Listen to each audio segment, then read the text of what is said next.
we've covered so many different games, from MMORPGs, RPGs, story-based games, exploration, and now let's cover a different type here at the Indie Wavemakers over at Gamescom Asia. And with me right now from 248 Labs, I have Ralph as well as James Wong, as well as Brian actually, who is currently sketching my face or something along that sort to make into a card game. And that's exactly what we're going to be talking about again. A card game called Unveiled. Great to be here. Thanks for having us on the show. Right, so let's talk a little bit about Unveiled. You mentioned it was a card game, and I'm sure that a lot of people have tried different card games. There's so many out. We have the Pokemon card games, very iconic. Magic the Gathering, also another one. So what kind of card game are you guys making?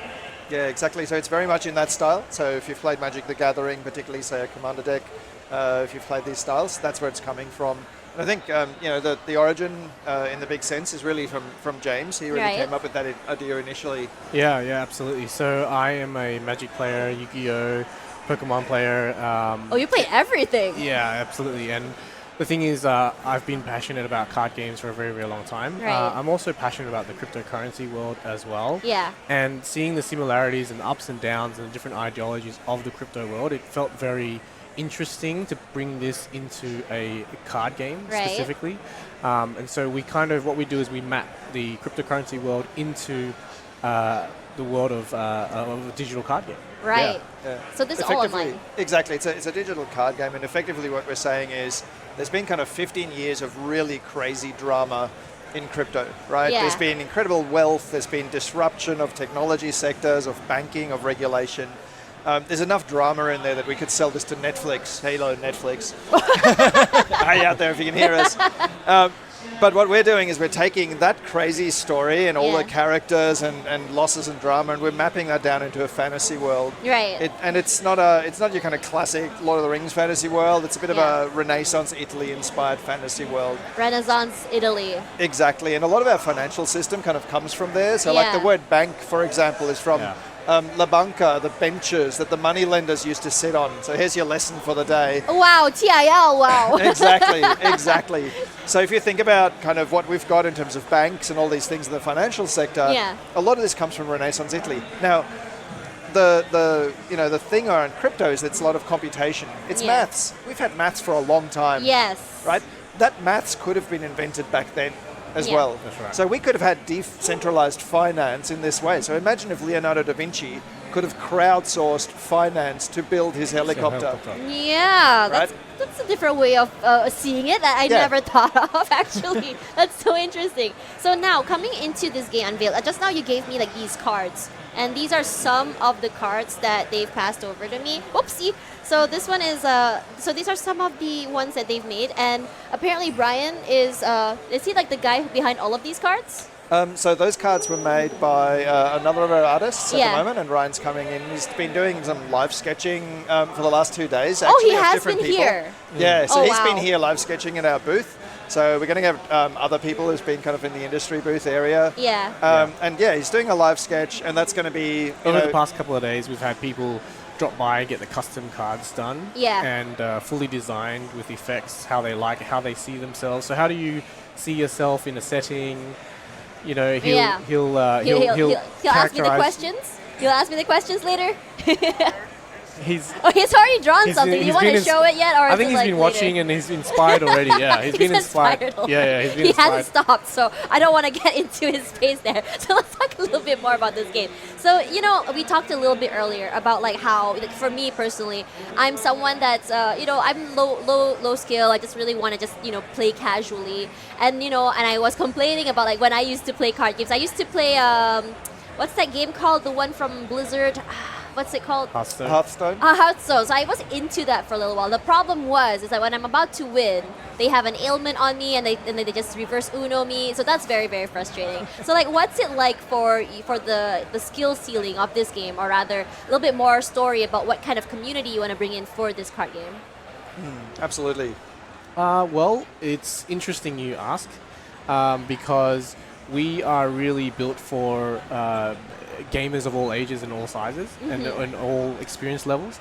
We're really introducing people at a very core level to understanding how crypto has actually affected them in the real world. Right. So the banking systems all the way through. People actually don't really know that deeply at the moment, and there's this really big disparity of like almost an education process. Right. And so we're really trying to help people understand more about some of those financial systems. And from a game design perspective, from that essence, I think that's a really common thing that with these types of card games, you've got a low skill floor, so it's easy to get into and start playing, but there's a really high skill ceiling, which is great, which means you can really kind of get really advanced strategies.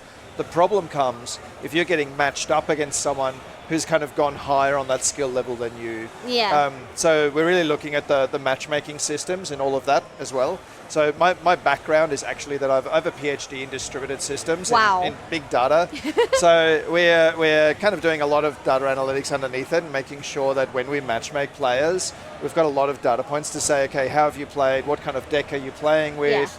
Have you modified your deck a lot? Yeah. And there's a lot of indicators that would show whether this, whether the person we might matchmake you with is going to be like pull something really tricky on you or not. Yeah. That's true. Okay, let's talk a little bit more about the game. And I know that you have a slide already pretty much done. Do you want to share with us? Yeah, so we've just got a couple of slides. There's a bit of concept art around it. As I said before, so the inspiration for this is kind of Italian Renaissance matched with fantasy. I think there's a really interesting sense around the city-states, the factions, the intrigue. Yeah. And I think the other point of that is that it's an age of lots of aesthetic, lots of art, lots of innovation, there's so many things in there that just make for great story. Right. I think that's really the essence as well, that we're really an IP, a story-first project. Yeah. And so we're building up this story world, and then this game, the card game, is the first expression in that space. Yeah. Right. So based on the story, it's kind of like I can feel that you guys are making a story, and based on the story, you are kind of like building the characters or the character cards that I can see here. Yeah, exactly. So that's kind of cool. So like, how's the narration building like for you guys? Is it still ongoing? How is it? Yeah, so we've got a professional writer, Jordan Stratford, who's got a range of books out there, who's working on that writing style and the world deck and bringing all that together. A good example of that, so as James said, we've got cards that reflect real characters or events in the crypto world. So there was a crypto token that collapsed. It was called Luna. Lots of people lost lots of money. Again, makes for great drama, right? And then there were some people who were followers of that who sort of called themselves lunatics. It was their own term, who are really trying to contain the damage. And so one of the cards that we have, camera 1, camera 2, you're not going to see it, it's okay, but we'll show you later. Oh, I can see it here. Oh, you awesome. can actually just show it to the camera. Yeah, that camera right there. Cool. One of those is called the Lunacy Containment Brigade, and that's effectively, reflecting the people who are going online, trying to pitch that it's not so bad and doing things like that. But within that world, we've got a card that's got then some of the lore, and we're really building a lot of that story world up around those characters. Right. And so for people who have some understanding of the crypto world, there's a lot of resonance and that parody approach. But for people who don't, it's fine because the lore and all that writing is actually taking you through it anyway. Yeah. Which is really fun. I like that. I like the idea of that people who know the lore can have a little bit more fun with it, and the ones who don't, you'll get to learn something more or understand it regardless. So I really like that. So now let's talk a little bit about your inspiration, the Black Powder Fantasy. Like, what is this about? Yeah, so you might have heard about, like steampunk, which is, the kind of 1800s steam innovation era. Yeah. So we're a bit earlier, so we're talking about kind of clockwork mechanisms, automata. Yeah, they had like little chess playing machines and things like that. And then gunpowder. These are the kind of core equalizers and accelerators at that time. So it's that kind of what we call black powder fantasy. There's a bunch of different guilds, different factions that kind of come out. Oh, wow. Okay. So these are kind of like how do I say this? It's like, how people have different decks based on... Yeah. So kind of like, does it actually affect that? Yeah, exactly. And then Play different styles, decks. Ideologies. Flame might be more innovative because they're more aggressive in the way that they want to approach things. Right. So we do have, like for example here, House Innovari, a bunch of risk takers, they're innovators. The way that you play this, the play style of this is very similar to the red deck in MTG. Yeah. And there too, when we kind of look, and I think it's part of James's inspiration, was when you looked at different projects in the real world, they actually really reflect that. There are some that are really innovative and risk-taking. There are others, if we skip through, go to the green. Oh no. I think we just had the one on that. That's cool. Yep, I'll get it there. We'll leave that for now. But yeah, there's others that are kind of more conservative and play different styles. So it's actually I can do this, can't I? Yes, I can. Yeah, so different houses, different alignment with that. Also, if you think of say Avatar and the different factions, Fire faction and things like that, it's all that kind of approach that we're bringing to it. Right. So now this is one of the houses or the factions in House Innovari, and you said that's like what, 7? 8. So sorry. 8 houses. We're not going to launch with all of the decks with those. We're going to have sort of some that starts with, and then it builds up, and more will be unveiled over time. as we exactly like how most games they eventually have more cards coming through. Yeah. That'll all be for you guys as well. So I think another question that I have about the cards is that because everything is online, which means that to get more cards, it's either do you purchase it or can you play without purchasing? How's the grind like? Yep.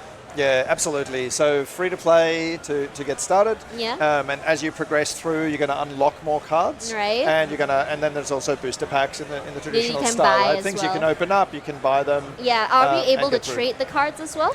There will be a trading component down the track. We're going to start off more as a collectible approach, Okay. and more similar to Hearthstone, where if you're getting duplicates that turns to dust, you can spend that dust and get other cards. Oh, that's nice. That's really nice. It really does depend on what the community wants as well. Because Yeah. we want to build closely related with the community that we start with. Yeah. Right. So how's the community like for this card game? Like what's the, I mean, of course you have already, sent the word out that the game is happening, and I'm sure the card game enthusiasts are curious about Yeah. this. So what's the reception like? Exactly. So when we talk about the concept, it's really warmly welcomed.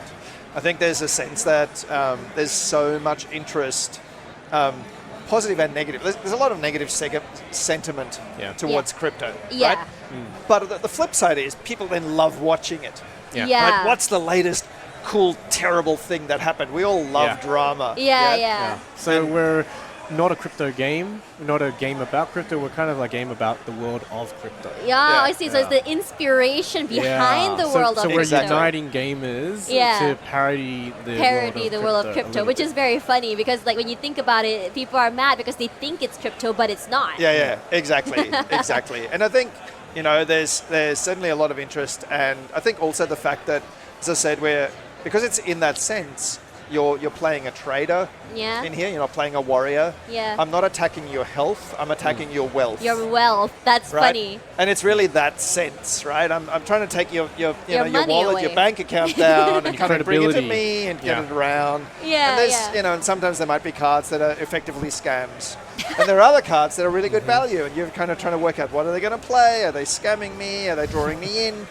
Am I going to invest in something and that's actually going to raise their wealth up? And, it's all of that nuance, which is really fun. I mean, a roller coaster. Yeah, it kind of reminds me of Monopoly a little bit because sometimes you are doing things like, should I be nice to this person or should I take their house? Exactly. That kind of thing. So it's kind of fun thinking about it in a a card game sort of way. And let's talk a little bit more about your different cards, your different skills. What are your favorite ones that you have so far? Yeah, we're still kind of building. I'm going to leave that for reveals as we're kind of building up our community. Yeah. I think we will keep that a little bit veiled for now. Yeah, okay, exactly. But we do have these three. There's one in here called the Degenitor. Degenitor. So degens, right? So degen is the word. Okay, I know what you're talking about. Exactly, right? Degenerates is what the kind of crypto traders, not pointing at anybody in particular, sometimes really get into, right? And so here it's expressed as a gladiator in the arena. They're battle scarred, they get knocked down, they pick back up, and in fact the logo, our current logo for Unveiled is also it's a phoenix and a dragon. Yes. Right, and the phoenix really represents the degens. Ah. Right, you're getting knocked down, you burn down, but you come back up again. Keep getting reborn. Yeah.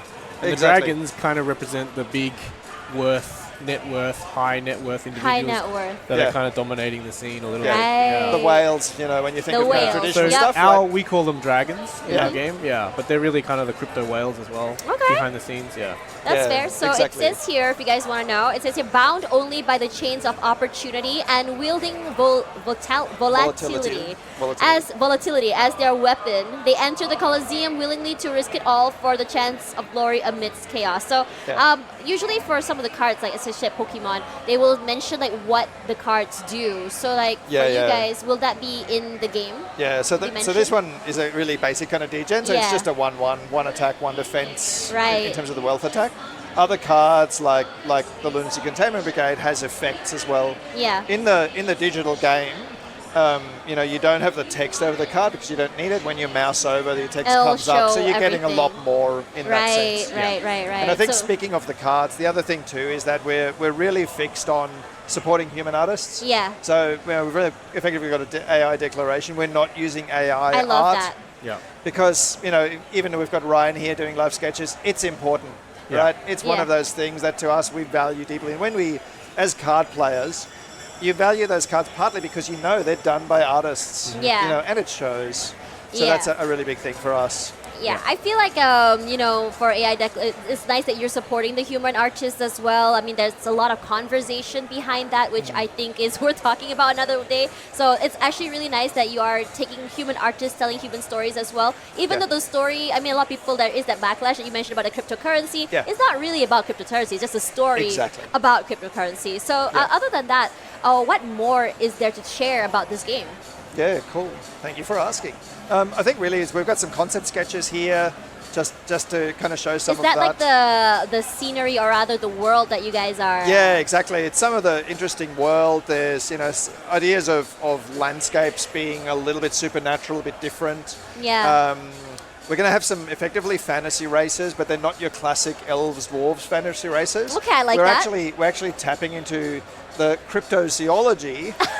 Right? Okay. And having things like Mothman and Yowie and Sasquatch and Yeti and characters like that. I like that. And really, you know, and that's that deep sense. The idea is that the world that we're in the Unveiled world, it isn't this world. Yeah. It's a different world that was kind of created by all the calculations that crypto has done. Yeah. And that's opened a world, and so the miners have kind of built this world, and that's what you're seeing. And you're seeing something that's influenced by us, but then we as players can come into that world and play as traders in that space and, I like and that. map it out. I mean, if you think about it, you know, it's yeah. I mean, end of the day, we've seen so many cards that are, you know, the elves, the warriors, and stuff like that. I like this different approach to it as well. It adds a little bit of a satire, if you may. That level is just really fun to watch as well. And they're called cryptids. They are. Yeah, they're referred to as cryptids. Exactly. And I think the other thing too is that, you know, as much as dwarves, elves, etc., are really part of kind of Western mythology in some sense, they're also kind of complicated. Because they tend to be very much like, well, these are elves. They're like humans, but better. They're all good and all wonderful. And then these are dwarves, and they have certain characteristics, all of them, right? It actually becomes effectively a bit racist, right? Yeah. It's like if you're a dwarf, then you're greedy, or you're this, or you're that. Yeah. And we really want to step away from that as well. Because again, this is about human stories, and every human is different. Yeah. And when we talk about those factions or the banners, they're not based on where they're from. Races, They're based on the ideologies that they, right? Their mindsets. Exactly. If I'm innovative and kind of risk taker, then you're in that faction. Yeah. It doesn't matter where you're from. And I think, again, you know, it's that. We're really trying to bring that humanity and that human side and that openness into what we're doing. Okay, I like that. Other than that, I mean, obviously, you said with the 8 factions, I mean, 8 ideologies. I mean, maybe, like, is there an estimate of, like, how many cards or how many different people per se per faction that you aim to do on launch? Yeah. So for a starter set, so your deck is 30 cards, your starter set is 30 cards. Right. But then, like with normal cards, you've actually got a full set that's more around that 130, 150, still kind of working out. Of cards per set, and we're probably going to launch with 3 of those factions, 3 of the 8. All right. But we are planning all of them out because you need to obviously balance them and do these things. And I think that's the other point, that in terms of kind of longevity, you know that if you start to play this, there's actually a lot more coming because we're already mapping that out and we're already, you know, building all of those.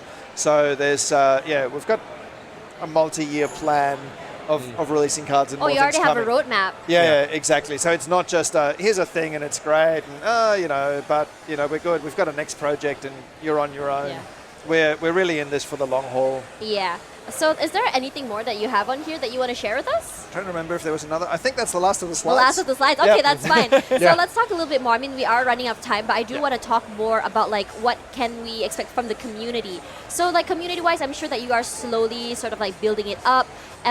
Is it gonna be like super hardcore? Like like MTG, it does get pretty hardcore. We have people who are spending loads of money on the rare cards. Yeah. Is that something that we'll be seeing in Unveiled as well? Rare cards being worth lots of money. We totally hope so. But Yeah, we hope so. But I mean, that's not the goal No. for sure. Yeah. Gameplay is meant to First, be fun. yeah. It's meant to be Exactly. fun. There is going to be a very competitive level for Yeah. sure. Okay. But actually, I think that's the other point around the aesthetic of it and the whole feel of it. It's meant to be a casual game, 10, Yeah. 15-minute gameplay, I not love an hour that. gameplay. And the aesthetic also is supposed to be really kind of light, Light. fun. Yeah. More. Play on the way home. We've got a range of cards here, but Yeah. if you look at that, it's a brighter colours, Yeah. fun, more engaging. A little bit maybe like in the art style like Arcane. Yeah. Right. Oh Right? yeah, Arcane, like Arcane. Yeah. Yeah, who doesn't? So you can- although you can be although it serious gets about- very dark very quickly. Right. Yeah. So you can be serious about the game, or you Yeah. can just play casually. Casually. So Yeah. it's like two different communities that you can pander to. And what about competitions? Are you guys planning on doing a lot of Oh, those? absolutely, yeah. Yeah. Everything absolutely. online, or are you going to do it in person situation? Probably online because we are primarily an online game still. Yeah. Yeah, Okay, so it's going to start fun. digital, but having LAN parties or things like that can be a Oh, lot It of can fun. be a lot of fun, Yeah. yeah. But initial plan is to Keep to everything build it online up, first. get the game together, do some online first, build that community up, and then Right. So another thing I really wanted to ask you is more of like the platform. So Hearthstone was on mobile as well as PC. But what about you guys? What platforms are you guys planning on launching on? Yep. Starting on PC, so PC first for it.